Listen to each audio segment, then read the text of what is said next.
জ্বালানি পরিবহনের গুরুত্বপূর্ণ নৌপথ হরমুজ প্রণালী দিয়ে বিশ্বের প্রায় 20% তেল ও গ্যাস পরিবহন করা হয়। গত 28 ফেব্রুয়ারি যুক্তরাষ্ট্র ও ইসরায়েলের হামলার পর পথটির উপর নিয়ন্ত্রণ নেয় ইরানের ইসলামিক বিপ্লবী গার্ড আইআরজিসি।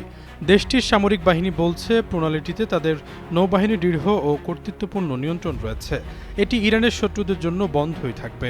অবরোধের জেরে গত এক মাসে পারস্য উপসাগরে কমপক্ষে 2190টি বাণিজ্যিক জাহাজ আটকা পড়েছে। এসব জাহাজের মধ্যে 320টির বেশি তেল ও গ্যাসবাহী ট্যাঙ্কার রয়েছে।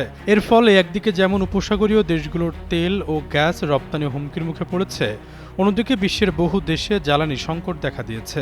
এমন পরিস্থিতিতে বল প্রয়োগ করে হরমুজ প্রণালী খোলার অনুমতি চেয়ে জাতিসংঘ নিরাপত্তা পরিষদে একটি প্রস্তাব উত্থাপন করে উপসাগরীয় দেশ বাহরাইন। একজন কূটনীতিক ও জাতিসংঘের একজন জ্যেষ্ঠ কর্মকর্তা জানান, আরব দেশগুলো এমন একটি প্রস্তাব আনে যাতে জাতিসংঘের মাধ্যমে বল প্রয়োগের অনুমতি দেওয়া হয়, যাতে হরমুজ প্রণালী এই আন্তর্জাতিক নৌ চলাচল স্বাভাবিক থাকে।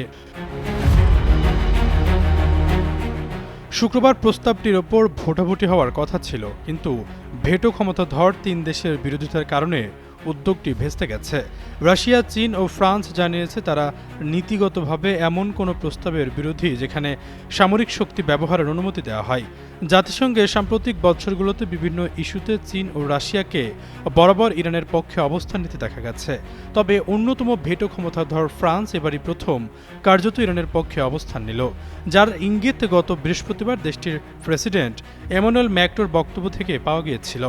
এদিন দক্ষিণ কোরিয়া সফরকালে ম্যাক্রন সাংবাদিকদের বলেন, কিছু লোক সামরিক অভিযানের মাধ্যমে বলপূর্বক হরমুজ প্রণালী মুক্ত করার ধারণাকে সমর্থন করছে। এটি এমন একটি বিকল্প যা আমরা কখনোই সমর্থন করি না, কারণ এটা অবাস্তব। তিনি জানান, সামরিক অভিযানের মাধ্যমে হরমুজ প্রণালী মুক্ত করতে অনন্তকাল লেগে যাবে এবং যারা এই প্রণালী দিয়ে যাতায়াত করবে তারা ইরানের বিপ্লবী বাহিনীর ব্যালিস্টিক ক্ষেপণাস্ত্রের ঝুঁকির মুখে পড়বে। ম্যাক্রো স্পষ্ট জানিয়ে দেন, সংঘাত শেষ হওয়ার পর হরমুজের মধ্য দিয়ে অবাধ যাতায়াত নিশ্চিত করতে একটি জোট গঠনের জন্য ইউরোপীয় ও অন্যান্য মিত্রদের সঙ্গে কাজ করবেন তিনি। ফ্রান্স প্রেসিডেন্ট বলেন, আমরা শুরু থেকেই বলে আসছি যে এই প্রণালীটি অবশ্যই পুনরায় খুলে দিতে হবে, কারণ এটি জ্বালানি প্রবাহ, সার এবং আন্তর্জাতিক বাণিজ্যের জন্য কৌশলগত গুরুত্বপূর্ণ। কিন্তু এটি কেবল ইরানের সঙ্গে আলোচনার মাধ্যমেই করা সম্ভব।